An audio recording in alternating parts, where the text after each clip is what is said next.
তালৈকে কোনো যাব নোৱাৰে ঠিক আছে আৰু সেইখিনি VIP বুলি নহয় there are some protocols and we have to follow them okay আপোনালোকে এনে ক'লে নহ'ব নহয় তেওঁ খুদক আকৌ কোনো আপুনি নাই খুদা যে সবকে খুদিব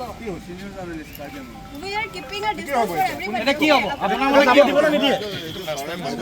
যাব এ হাত লগাবচোন তেওঁ কি হাত লগায় এই কৈছে দাদা আপুনি আমাৰ ইনভাইট কৰিছে প্ৰেছৰ প্ৰেছিডেন্ট যাব আৰু যি ক'ব সেইটো হ'ব আপোনালোকৰ কাৰণে তাত আমি ধুনীয়াকৈ জাগাই থৈছো তুমি যাব নিদিয়ে কেলে এইফালে নহয় ন আৰে এফালে গ'লে একেটা এফালে গ'লে একেটা আমাৰ সব ভিআইপি ৰখক আজি আমিও থাকিম মিডিয়া এইটো মেনেজমেণ্ট কোন ভিআইপি সোমাইছা নাই ন আপোনালোকে লিষ্ট দি দিছে লিষ্টৰ মতে এইখিনি ঠিক আছে লিষ্টৰ মতে মানুহ সোমাব নোৱাৰে এই মানুহজন কেনেকৈ সোমাইছে ইয়াত এই মানুহজন কেনেকৈ সোমাইছে কি হয় তেওঁ পুলিচ নে কি হেৰি কি হয় তেওঁ কি হয় এখন লিষ্টখন কি এতিয়া সিনিয়ৰ সিটিজেন আহিছে শিক্ষাগুৰুসকল আহিছে তেওঁলোকক সোমাব নিদিলে কাক দিব আপোনালোকে কথাটো ক'ব দিয়ক আপোনালোকে ক'বই খালি এসডি অফিচত ক'বলৈ কি আছে অপমান কৰিছে ইয়াত এসডি অফিচত ফেমিলি মানুহকেইজন খালি দায়িত্বত বহিব পাৰে কোনো নাই গুচি গ'লে হ'ল না বল গুচি গ'লে হ'ল নাই কি হ'ব আমিও চাম না কোন থানাই হয় কথা ক'ব নাজানে ইয়াত মানুহ ৰাখে কেলে বুজি নাপাওঁ আমি যি বুজি পাব লাগে বাইদেউ বুজি পাইছো কি বুজি পাব লাগে আমি বুজি পাইছো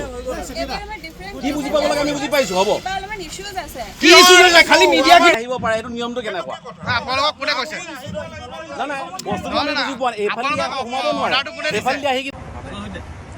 আজি আপোনালোকে কিহৰ কাৰণে কাৰ্যসূচীটো বৰ্জন কৰিছে বোকাজান মহকুমা প্ৰশাসনৰ এক না চুট না ভোট নিৰ্দেশনা যে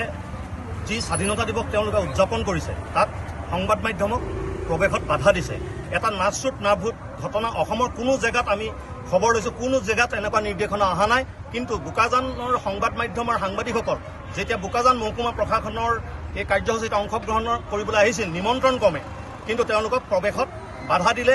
পুলিচ প্ৰশাসন আৰু বোকাজান মহকুমা প্ৰশাসনৰ দণ্ডাধীশে গতিকে আমি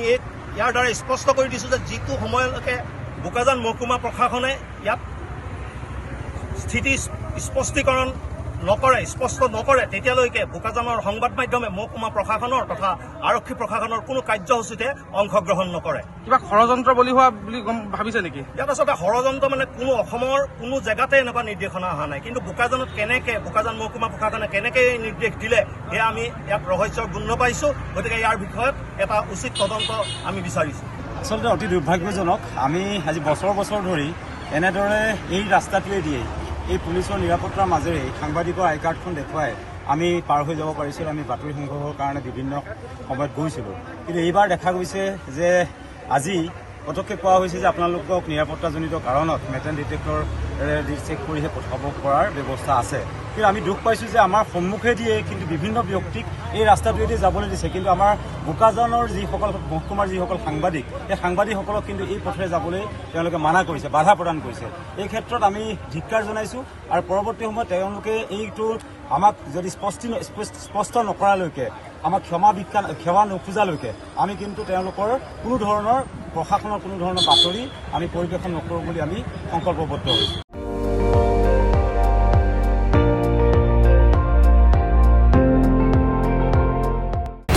আপুনি চাই আছে ND24 সৰ্বশ্ৰেষ্ঠ নহয় সৰ্বোত্তমৰ দৌৰ